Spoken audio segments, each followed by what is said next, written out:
Hi everyone, it's Kaylee here for Soy and Shea, and thank you so much for joining me for yet another soap making video. Today I'm going to take you along as I make one of my Patreon soap design suggestions, and this month I asked for them to give me ideas for a colour palette they'd like to see me use. I put all the suggestions into a soapy jug and I drew out a winner, and that was Susan, who runs Wombat Lagoon, and I'll leave a link to her business down in the description box so you can go and check her out. And she said she'd like to see me make a soap using some black, red and gold. So let's go and see how I did it. So I'm going to keep this soap fairly simple. I'm going to do some layers with some drops in it. I have my oils here down to room temperature and my sodium hydroxide and distilled water solution, which I'm now just pouring into my oils. Gonna give it just a very light mix because I'm using a rose fragrance oil. It's called Victorian Rose, and being a floral, I don't know if this one is going to accelerate. Usually when I do a rose soap I would use the Prosecco Rose, but it's been out of stock now for so long, and I really need to get this rose soap done because it always sells well for me. And seeing as the sort of colour suggestions through the Patreon design was red, black and gold, I thought we would make this one into the rose soap. So I'm just going to give it a quick blast with the stick blender just to make sure it is fully emulsified there. And that's pretty much all I am going to do for now. What I'm going to do is split out about half of this colour into my jug. That's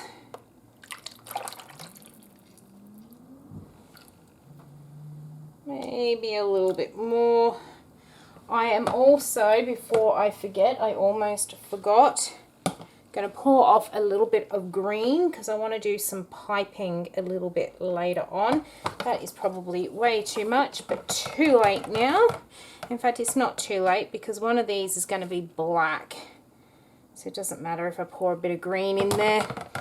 And that is looking much better. So, seeing as that's got the green, that's going to be my black.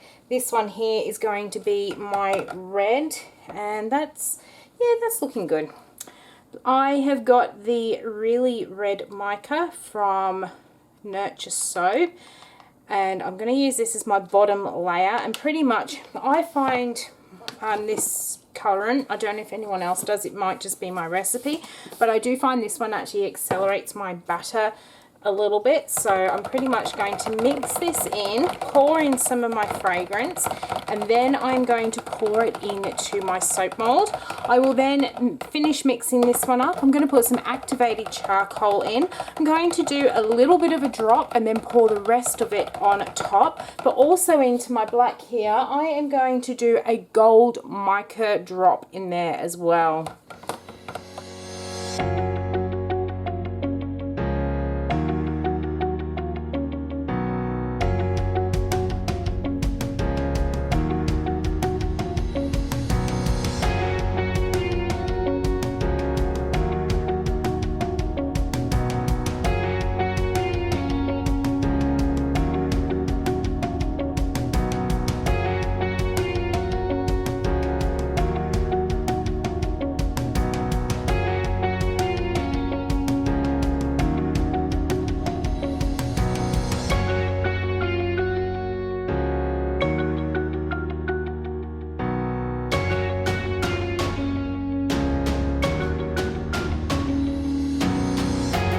Right, so I've just mixed my green up. I've got some Olive Grove in here. When you look at the Olive Grove in the pot, it's this beautiful green with lots of gold shimmer through. So I thought that would actually match in perfectly with the other colours. Really do need this green though for the top of the soap. This, how gorgeous does that look? Ignore that big blob of green I just managed to drop in there, but that looks absolutely stunning. If I hadn't have already done the embeds for this soap, I'd be leaving it like that. But these are the little embeds I have done. So I've piped myself a whole heap of little red roses to go on the top here, which is why I wanted that sort of black to be on the top. This has been, I'm going to actually take these off because it just makes it a bit easier. This fragrance has been one of those sort of tricky ones. It stayed nice and fluid while I was pouring it. I turned my back on it for 2 seconds and it was set up. So it is definitely one of those, but you do get enough pour time to get that in, and I'm really looking forward to seeing what that drop actually looks like into the red soap, because it was such a big, thick, heavy drop.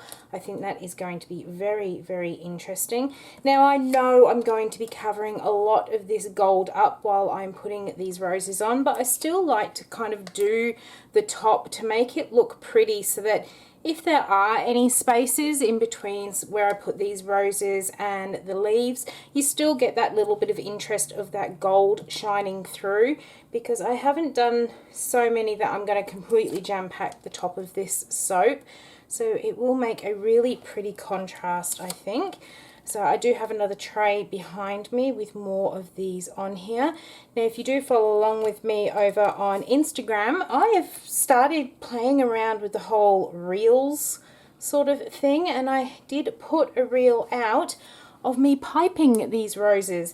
I've done the roses so many times on YouTube now. I will leave a link in the corner so you can see how I actually pipe roses, but I figured that I wouldn't be doing another video. But if you want to go and see how I do it very quickly, you can jump on over onto Instagram, go into the sort of or where all of the feeds are, and you'll be able to find the reels, and there'll be one in there of me piping these little roses. I decided to keep them quite small this time, so I used a Wilton tip 103, I think it was, and I kind of did some bigger ones, and then I did some little rosebud ones as well. Really, really happy with how they are coming together. This is the perfect colour combination.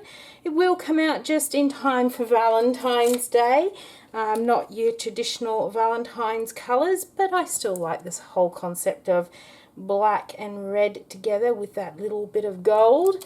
Really, really liking these. So I'm going to finish getting these stuck on here, and then that's actually almost set up. I'll get that into a piping bag, and then we will pipe some leaves onto the top of here.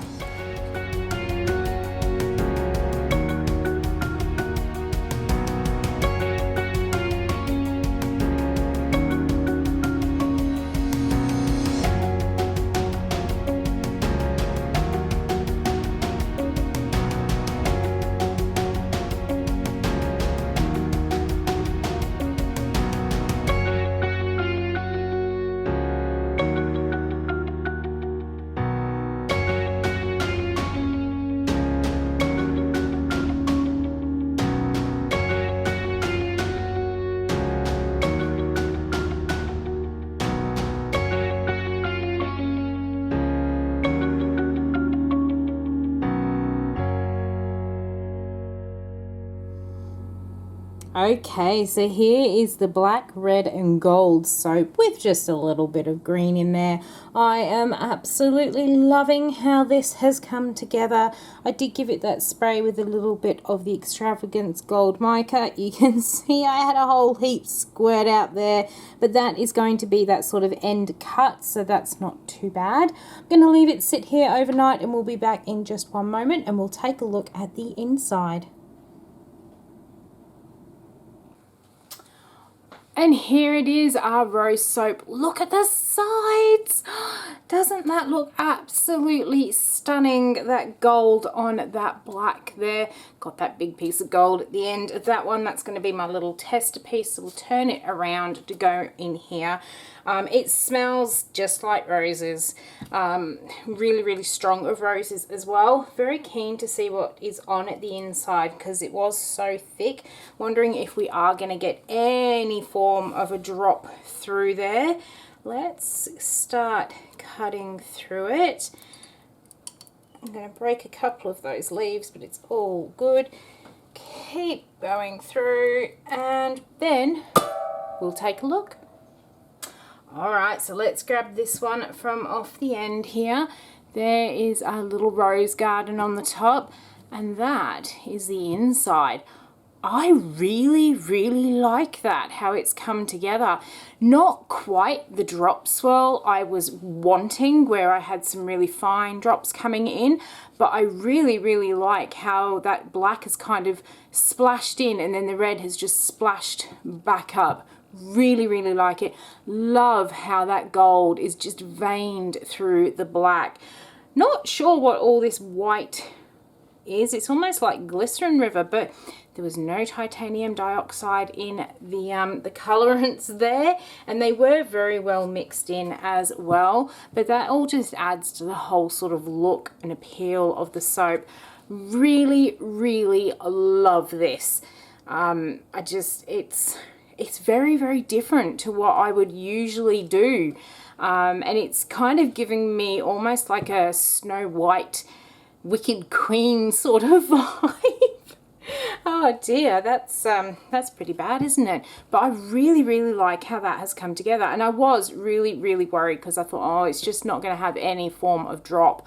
But I am really happy with how that black has dropped into that red, and those little gold lines on there, absolutely stunning.